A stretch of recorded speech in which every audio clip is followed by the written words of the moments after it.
Hi everyone, welcome back. കഴിഞ്ഞ ശനിയാഴ്ച ഉച്ചയ്ക്ക് 3 മണിയോടെയാണ് കണ്ണൂർ അഞ്ചരക്കണ്ടി ഡെന്റൽ കോളേജിലെ 1ാം വർഷ വിദ്യാർത്ഥിയായിട്ടുള്ള നിതിൻ രാജ് 3ാമത്തെ നിലയിൽ നിന്നും ചാടി ആത്മഹത്യ ചെയ്യുന്നത്. കുടുംബം പറയുന്നത് നിതിൻ എൻട്രൻസ് എഴുതി അതിൽ മികച്ച റാങ്ക് നേടിയാണ് കണ്ണൂർ അഞ്ചരക്കണ്ടി കോളേജിൽ ചേരുന്നത്. ചേർന്ന തലേ ദിവസം മുതൽ തന്നെ അവിടുത്തെ സഹപാഠികളിൽ നിന്നും വകുപ്പ് മേധാവികളിൽ നിന്നും വലിയ രീതിയിലുള്ള മാനസിക പീഡനമാണ് ഏറ്റുവാങ്ങേണ്ടി വന്നിട്ടുള്ളത്. കോളേജിൽ പ്രവേശിച്ച ഉടൻ തന്നെ കുട്ടി ഇനി കോളേജിൽ പോകുന്നില്ല എന്ന് പറഞ്ഞിട്ട് ഏകദേശം 1.5 മാസത്തോളം അവൻ വീട്ടിൽ നിന്നിരുന്നു. തുടർന്ന് ബന്ധുക്കളൊക്കെ നിർബന്ധിച്ചതിന് ശേഷമാണ് തിരികെ പഠിക്കുന്നതിന് വേണ്ടി കോളേജിൽ പോകുന്നത്. പ്രതീക്ഷ എന്ന് പറയുന്നത് ഇവനിൽ തന്നെയായിരുന്നു. സ്വന്തമായി വീടില്ല, വാടക വീട്ടിൽ നിന്നാണ് എൻട്രൻസിന് ചേർന്നിട്ടുള്ളത്. ചെന്ന ഉടൻ തന്നെ വലിയ രീതിയിലുള്ള റാഗിംഗ് അനുഭവിച്ചിട്ടുണ്ട്.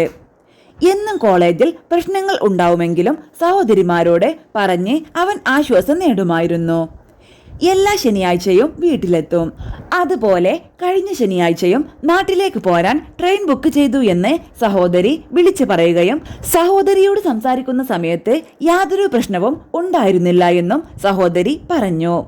പക്ഷേ പിന്നീട് എന്താണ് കോളേജിൽ സംഭവിച്ചത് എന്ന് ബന്ധുക്കൾക്ക് ഒന്നും മനസ്സിലാകുന്നില്ല. ബന്ധുക്കൾ ഉറപ്പിച്ചു പറയുന്നത് അവൻ ഒരിക്കലും ആത്മഹത്യ ചെയ്യില്ല, അതിനു മാത്രം പ്രശ്നങ്ങളൊന്നും അവൻക്കില്ല എന്നാണ്. ആരോ മനഃപൂർവ്വം തള്ളിയിട്ട് കൊന്നതാണ് എന്ന് തന്നെയാണ് വീട്ടുകാർ പറയുന്നത്. അതിന് കാരണമായി അവർ ചൂണ്ടിക്കാട്ടുന്നത് സ്കൂളിൽ നടന്ന റാഗിംഗ് ആണ്.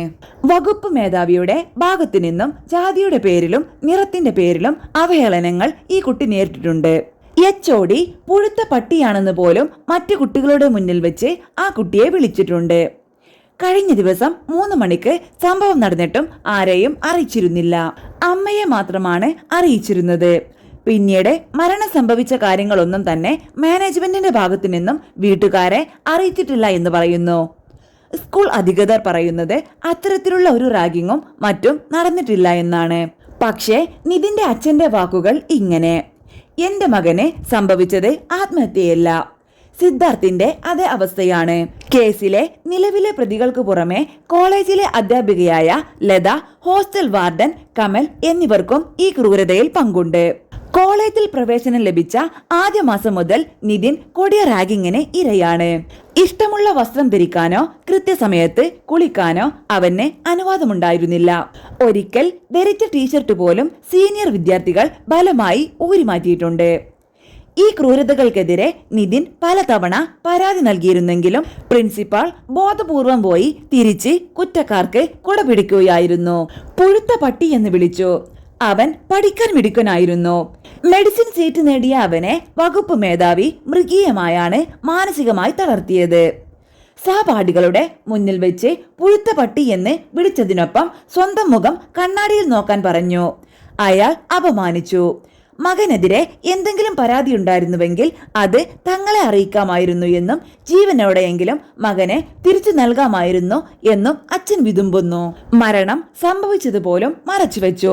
10ാം തീയതി രാവിലെ 11 മണിക്ക് ഭക്ഷണം കഴിക്കാൻ പണം ഇല്ലാതെ നിതിൻ സഹോദരിയെ വിളിച്ചിരുന്നു. അവൾ പണം അയച്ചു കൊടുത്ത് മണിക്കൂറുകൾക്കകം കാര്യങ്ങൾ മാറിമറിഞ്ഞു. ഉച്ചയ്ക്ക് 1:30 ഒരു കെട്ടിടത്തിൽ നിന്ന് വീണ് പരിക്കു പറ്റിയിട്ടുണ്ട് എന്ന് വിളിച്ചു പറഞ്ഞു. മരണം സംഭവിച്ചത് അവർ മറച്ചുവെച്ചു. വാർത്താ ചാനലുകളിലൂടെയാണ് മരണപ്പെട്ടത് വീട്ടുകാർ അറിയുന്നത്.